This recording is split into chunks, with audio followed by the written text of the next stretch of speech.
Egypt ഈയൊരു വാക്ക് കേൾക്കുമ്പോൾ നിങ്ങളുടെ മനസ്സിലേക്ക് എന്താണ് ആദ്യം വരുന്നത്? ഗിസയിലെ ആ ഭീമാകാരമായ പിരമിഡുകൾ അല്ലേ? പിന്നെ മമ്മികൾ, ശാപം പിടിച്ച കല്ലറകൾ, ഇതൊക്കെയാവും. പക്ഷേ ആ മണൽക്കാറ്റിനും നിഗൂഢതകൾക്കും അപ്പുറത്ത് യഥാർത്ഥ ഈജിപ്തിൻ്റെ ഒരു കഥയുണ്ട്. അത് മരണത്തെക്കുറിച്ചുള്ളതല്ല, മറിച്ച് ജീവിതത്തെ അതിയായി സ്നേഹിച്ചൊരു ജനതയുടെ കഥയാണ്. നമുക്ക് ആ കഥ കേൾക്കാം. അതെ, ഓരോ മണൽത്തരിയിലും ഒളിഞ്ഞിരിക്കുന്നത് ഒരു കഥയാണ്. കാലത്തിന് പോലും മായ്ക്കാൻ കഴിയാത്ത കഥകൾ. പക്ഷേ നമ്മൾ കേൾക്കാൻ പോകുന്ന ആ കഥയുണ്ടല്ലോ, അത് സിനിമയിലൊക്കെ കാണുന്ന പോലത്തെ ശാപങ്ങളെക്കുറിച്ചോ നിധികളെക്കുറിച്ചോ ഒന്നുമല്ല. അത് ജീവിതത്തെക്കുറിച്ചാണ്. പുരാതന ഈജിപ്തുകാർ ജീവിതത്തെ എത്രമാത്രം സ്നേഹിച്ചിരുന്നു എന്നതിനെക്കുറിച്ചാണ്. അവർ മരണത്തെ പേടിച്ചിരുന്നില്ല. കാരണം അവർക്ക് ഈ ജീവിതം മരണശേഷവും തുടരണമായിരുന്നു. ആ ഒരൊറ്റ ആഗ്രഹമാണ് നമ്മൾ കാണുന്ന എല്ലാ അത്ഭുതങ്ങൾക്കും പിന്നിലെ യഥാർത്ഥ രഹസ്യം. അപ്പോൾ ഈജിപ്തിൻ്റെ കഥ തുടങ്ങുന്നത് ഒരിടത്തുനിന്നാണ്. ഒറ്റയൊരിടം, നൈൽ നദി. ഈജിപ്തുകാരെ സംബന്ധിച്ചിടത്തോളം അതൊരു പുഴയല്ല, അതവരുടെ അമ്മയാണ്, ജീവനാണ്, ദേവതയാണ്, എല്ലാം. അതുകൊണ്ട് തന്നെയാണ് പ്രശസ്ത ചരിത്രകാരനായ ഹെറോഡോട്ടസ് ഈജിപ്തിനെ നൈലിന്റെ ദാനം എന്ന് വിളിച്ചത്. അതിലൊരു തരി പോലും അതിശയോക്തിയില്ല. രസമെന്താണെന്ന് വെച്ചാൽ, അവർ അവരുടെ രാജ്യത്തെ ഈജിപ്റ്റ് എന്നൊന്നുമല്ല വിളിച്ചിരുന്നത്. അവർ വിളിച്ചത് കെമറ്റ് എന്നാണ്. എന്താണെന്നറിയോ കെമറ്റ്? കറുത്ത ഭൂമി. കാരണം വളരെ ലളിതമാണ്. എല്ലാ വർഷവും നൈൽ കരകവിഞ്ഞൊഴുകുമ്പോൾ കൂടെ ജീവനുള്ള നല്ല ഫലഭൂയിഷ്ടമായ കറുത്ത എക്കൽ മണ്ണ് കൊണ്ടുവരും. ആ മണ്ണിലായിരുന്നു അവരുടെ ജീവിതം മുഴുവൻ തളിർത്തത്. ഈ ഒരൊറ്റ ആശയം അവരുടെ ലോകത്തെ രണ്ടായിട്ട് തിരിച്ചു. ഒന്ന്, നൈലിന്റെ തീരത്തുള്ള കെമറ്റ് അഥവാ ജീവനുള്ള കറുത്ത ഭൂമി. അവിടെയാണ് ജീവിതം, കൃഷി, ആഘോഷങ്ങളെല്ലാം. പിന്നെ അതിനപ്പുറം പരന്നുകിടക്കുന്ന ചുട്ടുപൊള്ളുന്ന ചുവന്ന മരുഭൂമി ദശ്രത്ത്. അത് മരണത്തിന്റെ ലോകമായിരുന്നു. ശവസംസ്കാരത്തിന്റെയും കല്ലറകളുടെയും ലോകം. ഈ കറുത്ത ഭൂമിയിലെ ജീവിതമെന്ന് പറയുന്നത് കൃഷി മാത്രമല്ല കേട്ടോ. അവർ ഭയങ്കര സ്റ്റൈലും ശുചിത്വവുമുള്ള ആൾക്കാരായിരുന്നു. ഒന്ന് ആലോചിച്ച് നോക്കൂ. ആ മരുഭൂമിയിലെ കടുത്ത ചൂടില്ലേ, അതിൽ നിന്ന് രക്ഷപ്പെടാൻ സ്ത്രീകളും പുരുഷന്മാരും ഒരുപോലെ തലമൊട്ടയടിക്കും. എന്നിട്ടോ ഒരു സ്റ്റാറ്റസ് സിമ്പിളായിട്ട് മനുഷ്യന്റെ മുടി കൊണ്ടുണ്ടാക്കിയ നല്ല സ്റ്റൈലൻ വിഗ്ഗുകൾ വെക്കും. പിന്നെ അവരുടെ ആ കണ്ണെഴുന്നത് കണ്ടിട്ടില്ലേ? ആ കോളൈലൈനർ, അത് വെറും ഭംഗിക്ക് വേണ്ടിയല്ല, സൂര്യരശ്മിയിൽ നിന്നും ഇൻഫെക്ഷനിൽ നിന്നും കണ്ണിനെ രക്ഷിക്കാനുള്ള ഒരു ഔഷധം കൂടിയായിരുന്നു അത്. പോരാത്തതിന് അവർക്ക് സ്വന്തമായി ടൂത്ത് പേസ്റ്റ് വരെ ഉണ്ടായിരുന്നു. അപ്പോൾ ഇത്രയും ചിട്ടയുള്ള ഈ സമൂഹത്തെ ആരാണ് ഭരിച്ചിരുന്നത്? ദൈവങ്ങളും രാജാക്കന്മാരും രാജ്ഞിമാരും. അധികാരം, ദൈവികത, പിന്നെ നമ്മളെ ശരിക്കും അത്ഭുതപ്പെടുത്തുന്ന രീതിയിലുള്ള ഒരു സമത്വം. അതാണ് നമ്മളിനി കാണാൻ പോകുന്നത്. ഈജിപ്തിന്റെ പരമാധികാരി ഫറവോ ആയിരുന്നു. ഫറവോ എന്ന വാക്കിന്റെ അർത്ഥം തന്നെ വലിയ വീട് എന്നാണ്, അതായത് രാജകൊട്ടാരം. പക്ഷെ അദ്ദേഹം വെറുമൊരു രാജാവല്ലായിരുന്നു, ഭൂമിയിൽ ജീവിക്കുന്ന ഒരു ദൈവം. ഹോറസ്, റാ തുടങ്ങിയ ദൈവങ്ങളുടെയൊക്കെ ഒരു മനുഷ്യരൂപം. അതുകൊണ്ടുതന്നെ ഫറവോയുടെ വാക്ക് എന്ന് പറഞ്ഞാൽ അത് വെറുമൊരു നിയമമല്ല, അത് ദൈവകൽപ്പനയാണ്. അപ്പോൾ സ്വാഭാവികമായിട്ടും ഒരു ചോദ്യം വരുമല്ലേ, ഇങ്ങനെ ദൈവതുല്യരായ പുരുഷന്മാർ ഭരിക്കുന്നൊരു ലോകത്ത് ഒരു സ്ത്രീക്ക് എപ്പോഴെങ്കിലും ആ സിംഹാസനത്തിലിരിക്കാൻ പറ്റോ? പറ്റും.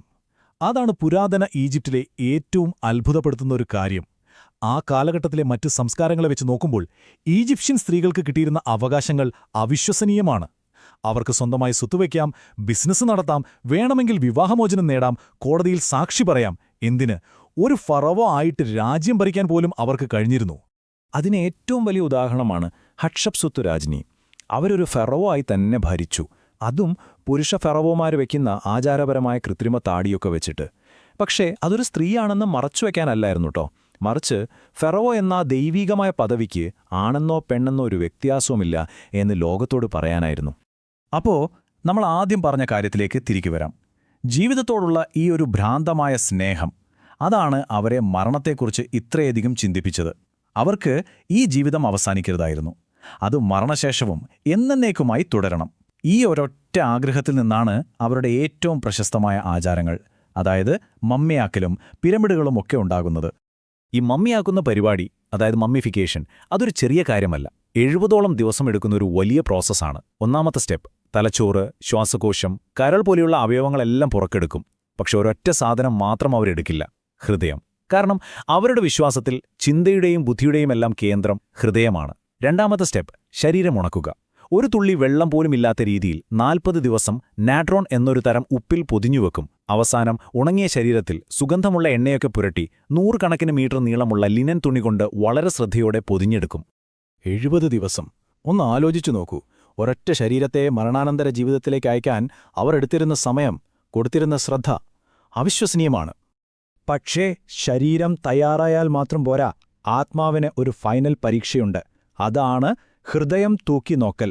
ഒരു ത്രാസിന്റെ ഒരു തട്ടിൽ മരിച്ചയാളുടെ ഹൃദയം വയ്ക്കും, മറുതട്ടിൽ മാആത്ത് എന്ന സത്യത്തിന്റെ ദേവതയുടെ ഒരു തൂവലും. ഇനി ജീവിതത്തിൽ ചെയ്ത പാപങ്ങൾ കാരണം ഹൃദയത്തിന് തൂവലിനേക്കാൾ ഭാരം കൂടുതലാണെങ്കിൽ തീർന്നു, അമൂദ് എന്നൊരു ഭീകരജീവി വന്ന് ആ ഹൃദയം അങ്ങ് തിന്നും. അതോടെ ആ ആത്മാവ് എന്നേക്കുമായി ഇല്ലാതാവും. പക്ഷേ ഹൃദയം തൂവലിനേക്കാൾ കനം കുറഞ്ഞതാണെങ്കിലോ അവർക്ക് നിത്യജീവൻ കിട്ടും. അപ്പോ ഇതൊക്കെ അവരുടെ വിശ്വാസങ്ങൾ. എന്നാൽ ഈ വിശ്വാസങ്ങളെ യാഥാർത്ഥ്യമാക്കാൻ അവർക്ക് അസാമാന്യമായ എഞ്ചിനീയറിംഗ് കഴിവുകൾ ആവശ്യമായിരുന്നു. ആ സ്മാരകങ്ങൾക്ക് പിന്നിലെ ആ ബുദ്ധിരാക്ഷസന്മാരെ നമുക്കൊന്ന് പരിചയപ്പെടാം. ഗിസയിലെ വലിയ പിരമിഡ്, അതിന്റെ കണക്കുകൾ കേട്ടാൽ തന്നെ തലകറങ്ങും. ഏകദേശം 23 ലക്ഷം കല്ലുകളാണതിന് ഉപയോഗിച്ചിരിക്കുന്നത്. ഓരോ കല്ലിനും ശരാശരി 2.5 ടൺ ഭാരം വരും. അതായത് ഒരു കാറിന്റെ ഇരട്ടിയിലധികം. 10,000-കണക്കിന് തൊഴിലാളികളാണ് അത് പണിതത്. ഓർക്കണം, ഇന്നത്തെ പോലെ ക്രെയിനോ JCBയോ ഒന്നുമില്ലാത്തൊരു കാലത്താണ് ഇതെല്ലാം ചെയ്തത്. അപ്പോൾ നമ്മുടെയെല്ലാം മനസ്സിലുള്ള ഒരു തെറ്റിദ്ധാരണയുണ്ട്, ഈ പിരമിഡൊക്കെ പണിതത് അടിമകളാണെന്ന്. അല്ല, പുതിയ തെളിവുകൾ പറയുന്നത് അതല്ല. അവർക്ക് കൃത്യമായ ശമ്പളവും നല്ല ഭക്ഷണവും താമസ സൗകര്യമൊക്കെ കൊടുത്തിരുന്ന വിദഗ്ധരായ തൊഴിലാളികളായിരുന്നു. രസമെന്താണെന്നറിയോ? ഒരിക്കൽ അവർക്ക് കൊടുക്കുന്ന ഭക്ഷണത്തിൽ വെളുത്തുള്ളിയുടെ അളവ് കുറഞ്ഞുപോയി. അപ്പോൾ അവരെല്ലാവരും കൂടെ പണിമുടക്കി. ചരിത്രത്തിൽ രേഖപ്പെടുത്തിയ ആദ്യത്തെ ലേബർ സ്ട്രൈക്കായിരുന്നു അത്. എന്തിനുവേണ്ടി? കൂടുതൽ വെളുത്തുള്ളിക്ക് വേണ്ടി. അവരുടെ കണ്ടുപിടുത്തങ്ങൾ പിരമിഡിൽ ഒതുങ്ങുന്നില്ല. നമ്മളിന്നുപയോഗിക്കുന്ന പേപ്പറിന്റെ ആദ്യ രൂപമായ പാപ്പിറസ്, മഷിപ്പേനകൾ, ഒരു വർഷത്തിൽ 365 ദിവസമുണ്ടെന്ന് കണക്കുകൂട്ടിയ കലണ്ടർ, വാതിലിന്റെ പൂട്ടും താക്കോലും, സർജറിക്ക് ഉപയോഗിക്കുന്ന ഉപകരണങ്ങൾ, പോരാത്തതിന് ലോകത്താദ്യമായി എഴുതപ്പെട്ട ഒരു സമാധാന ഉടമ്പടി ഒപ്പുവെച്ചതും ഈജിപ്തുകാരാണ്. പക്ഷേ ഇത്രയും മഹത്തായ, ഇത്രയും അറിവും കഴിവുമുണ്ടായിരുന്ന ഒരു സാമ്രാജ്യത്തിന് അവസാനം എന്തുപറ്റി? ഇന്നും ഉത്തരം കിട്ടാത്ത ചില ചോദ്യങ്ങളും ആ വലിയ സാമ്രാജ്യത്തിന്റെ അവസാനവുമാണ് നമ്മളിനി കാണാൻ പോകുന്നത്. ഗീസയിലെ ആ ഗ്രേറ്റ് സ്ഫിങ്സ്, അതിനെക്കുറിച്ച് നിങ്ങൾ ചിന്തിച്ചിട്ടുണ്ടോ? ആരാണത് പണിതത്? ശരിക്കും അത് പിരമിഡുകൾക്ക് കാവൽ നിൽക്കുകയാണോ? അതിന്റെ ഉള്ളിൽ ഇന്നും ആരും കാണാത്ത രഹസ്യ അറകൾ ഒളിപ്പിച്ചിട്ടുണ്ടോ? ഒരുപാട് ചോദ്യങ്ങളുണ്ട്, ഉത്തരങ്ങൾ വളരെ കുറവും. 3000 വർഷത്തിലധികം നിലനിന്ന ഒരു സാമ്രാജ്യമാണ് ഈജിപ്ത്. അതിന്റെ പതനത്തിന് ഒരൊറ്റ കാരണമല്ല ഉണ്ടായിരുന്നത്. അതൊരു പെർഫെക്റ്റ് സ്റ്റോമായിരുന്നു. അതായത് പല കാര്യങ്ങൾ ഒരേ സമയം സംഭവിച്ചു. പേർഷ്യക്കാരും ഗ്രീക്കുകാരും റോമാക്കാരും മാറി മാറി ആക്രമിച്ചു. രാജ്യത്തിനകത്ത് അധികാരത്തിനു വേണ്ടി തമ്മിലടിയായി. കാലാവസ്ഥ മാറിയപ്പോൾ നൈലിലെ വെള്ളപ്പൊക്കം താളം തെറ്റി, ക്ഷാമം വന്നു. സാമ്പത്തികമായി രാജ്യം തകർന്നു. ഇതെല്ലാം കൂടെ ഒരുമിച്ചു വന്നപ്പോൾ ആ വലിയ സാമ്രാജ്യം പതിയെ ഇല്ലാതായി. അവസാനത്തെ ആ അധ്യായം വളരെ പെട്ടെന്നായിരുന്നു. BC 332 അലക്സാണ്ടർ ചക്രവർത്തി ഈജിപ്റ്റ് കീഴടക്കി.